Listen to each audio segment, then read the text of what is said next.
Hi everyone, it's Helen here and thank you for joining me for today's video. So I have another 12 by 12 piece of paper project for you. I've made all 4 of these little tiny paper bags out of one sheet of 12 by 12. So I know that's been popular and it's been requested for a few more projects from 12 by 12. So it's absolutely amazing that you can make 4 of these bags from there, and I'll be getting through to the cutting and scoring guide. That will be down below, that'll be linked down below, so don't worry about writing anything down, and all the supplies that I'm using today will also be listed.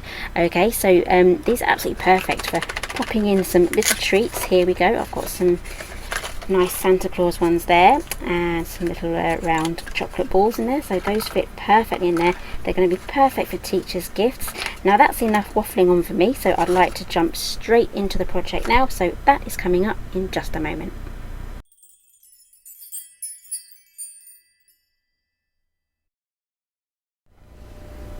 Okay, so here is the paper pad that we're going to be using today. This is my Snowflakes and Wishes paper pack. It's 12 by 12.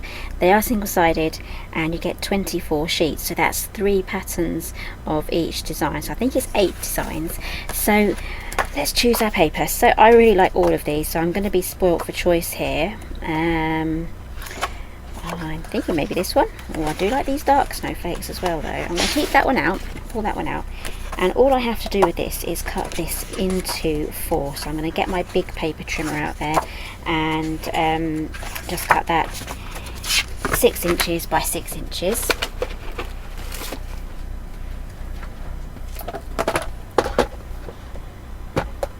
Okay, so I've decided I'm just going to go for this one. And I'm going to cut this at 6, and this is the No Man's Land trimmer. I always forget. Let's switch that out.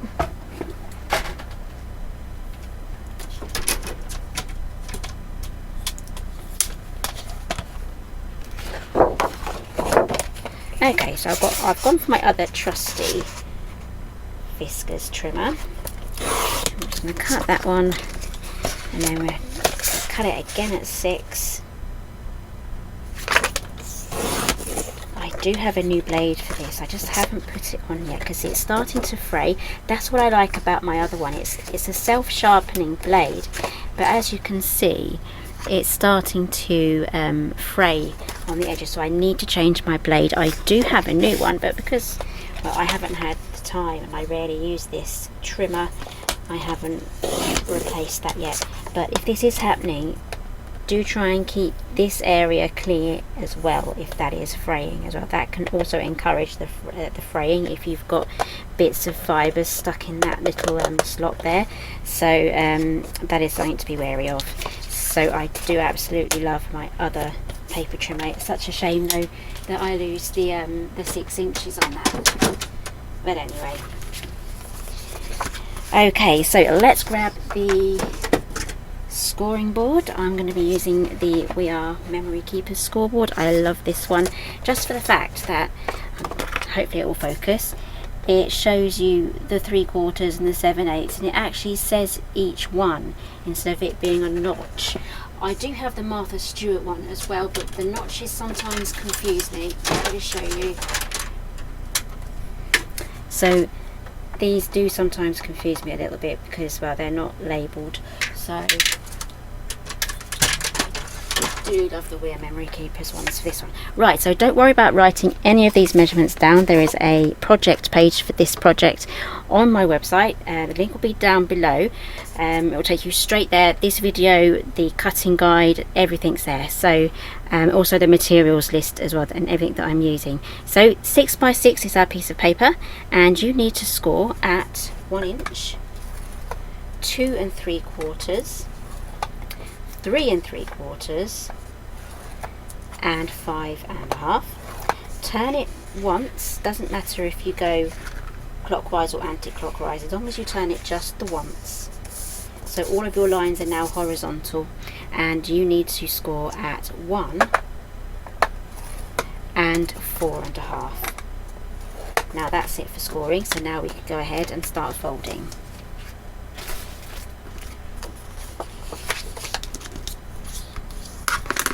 So I'm using a bone folder here. You do get a bone folder with the the scoring board. Most scoring boards do come with a bone folder, so you can just use that one if you don't have one. This is starting to annoy me a little bit, but this is going to be the bottom part. I will sort that out in a moment. I'm just going to get all of my score lines folded. There we go, and I'm just going to grab my scissors here, just get rid of this fraying.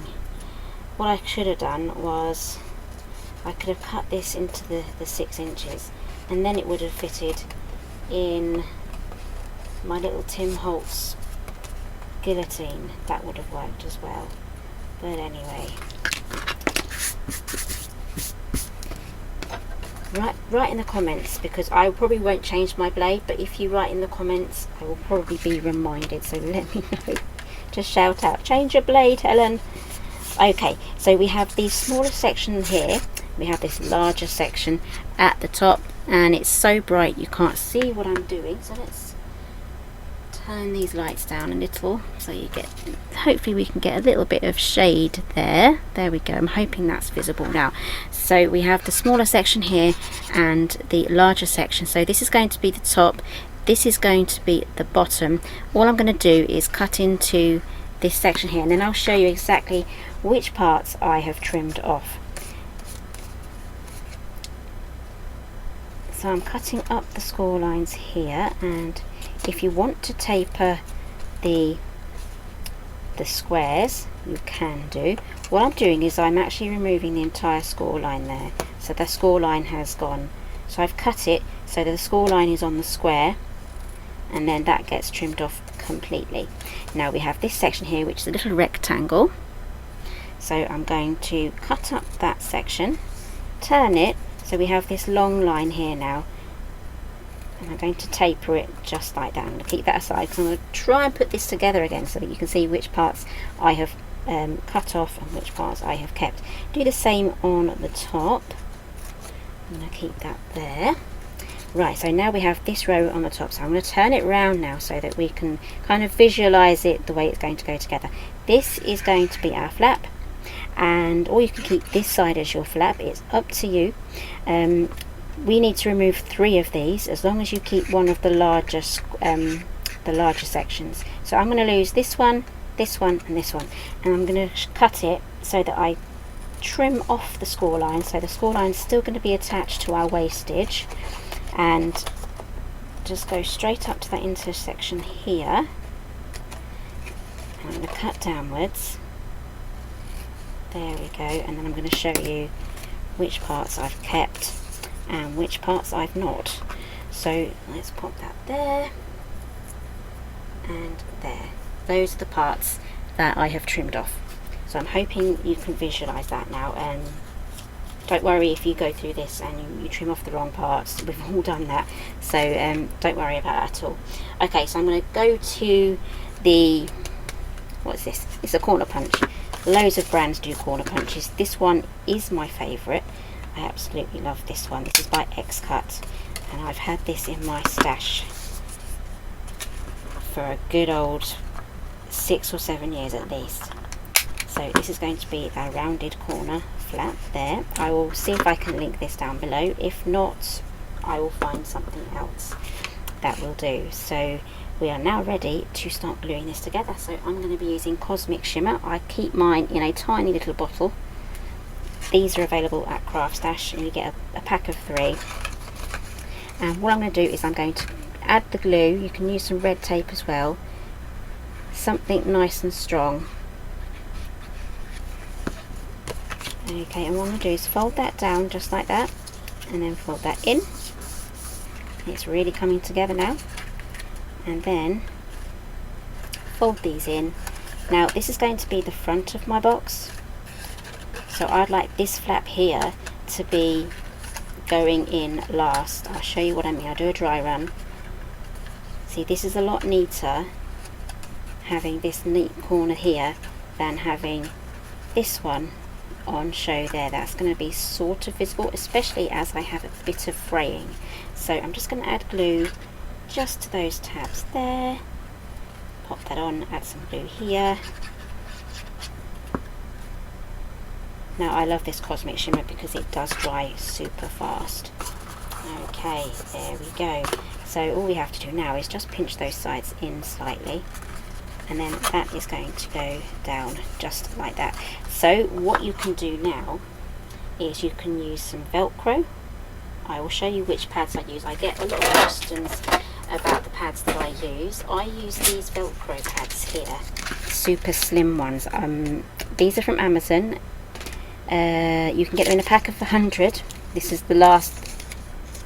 These are the last, let's count them, 1, 2, 3, 4, 5, 6, 7, 8, 9, 10. I have 10 left from 100, which means I have used 90 of these. I bought them a couple of years ago, but I've gone through 90 of those. Plus, I like to trim them in half, so that's what I'm going to be doing today. So, they also come in a pack of 18 as well, if you don't think you're going to need 100. So yeah, you never underestimate how many you're going to be needing. So I'm just going to cut up this section. I'm going to use my big scissors for this. There we go, and then because this is a small box, I can get away with a tiny one. So what I'm going to do is I'm just going to pop that just here. Alternatively, if you don't want to use any sort of Velcro or that sort of thing, you can just tie this closed with a piece of ribbon. Have the ribbon going vertically around like that, because it will slip off. I guess you could put a glue dot on the back there, or glue it somehow with a hot glue gun or something at the back there and tie it at the front. That would also work. So another tip for this is it doesn't want to stick because I haven't pressed it down. If I press that down too far, it's going to squash my box. So I'm just going to get my nail under there and carefully lift that up, and then I'm going to squish each side just like that. That should really give it a good adhesion to your card or all your paper.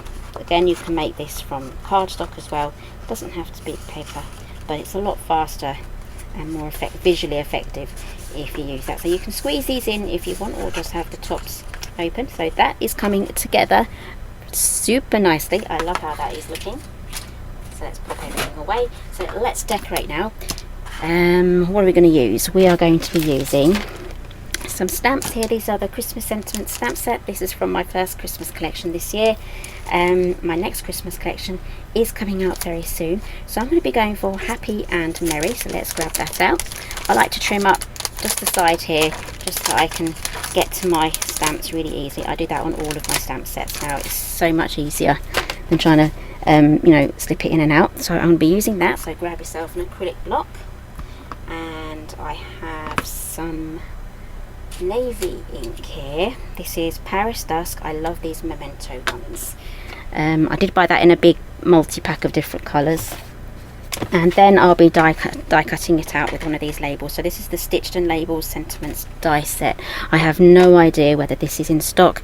Yeah, I'll see if it is, and I'll link it if it is.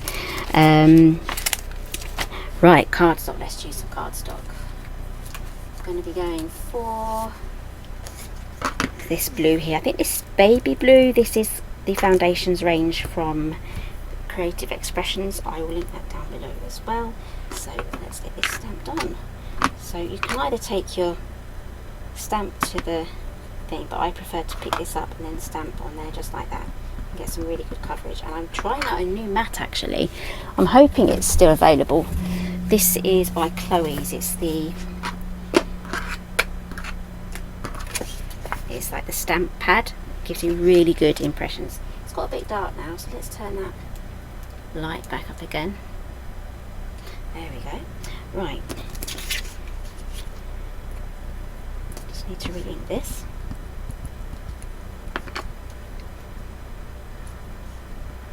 Now what this pad does is it gives it a really good cushion.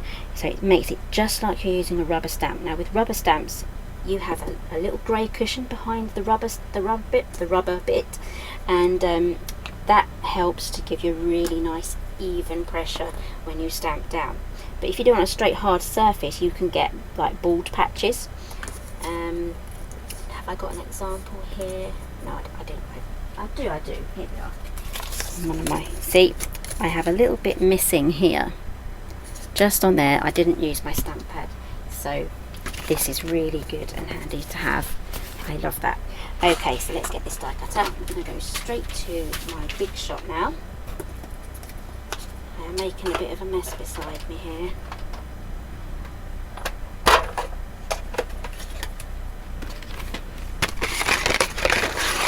Okay, let's find this. These are quite diddy, and you get some lovely banners and shapes and things like that, so I absolutely love this dice set. Okay, so that's going to pop straight over there. Not all of these banners, I just need to say, will fit on these sentiments here. They won't, so I have one that's here, and I'm going to cut out a few of those for some of the other boxes, and these are really nice as well, but these will fit on ordinary pieces of card that you can trim out. Again, that stamp set is going to be perfect for Christmas cards as well. It's got the numbers on there too, so you can do advent things.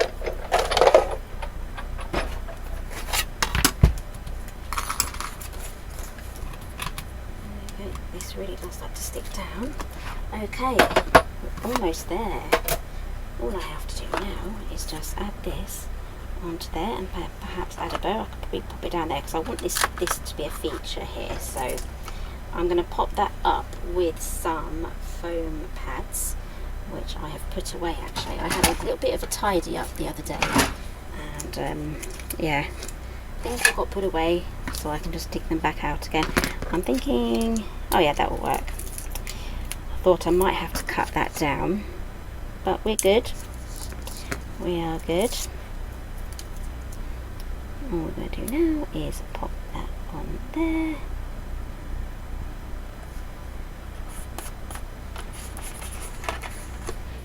Now normally with this colourway I would go for silver. However, I fancy a bit of gold today. So I'm just going to add just a little bit. Maybe add one there. Where did the other one go? I did do 3. No, there it is. I'll pop another one just at the bottom there. That's going to look really nice. There we go. I've had these in my collection for a long time. They're just the right size for these little stars.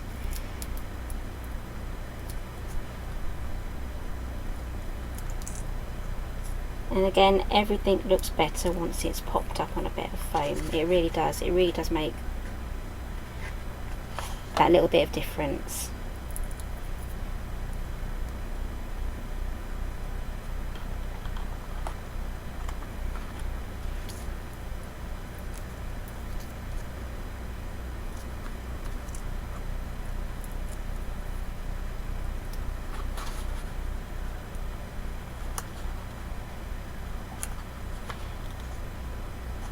I'm going to stick it over this star here because it kind of goes in.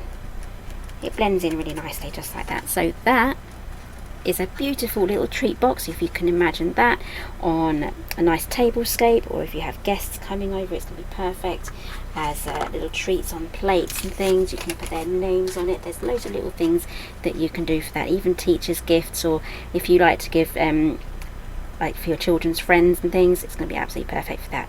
So thank you very much for joining me today. Everything will be linked down below, and again the scoring details for this is on my website. The link for that is down below. So thank you very much for joining me today, and I'll see you again soon.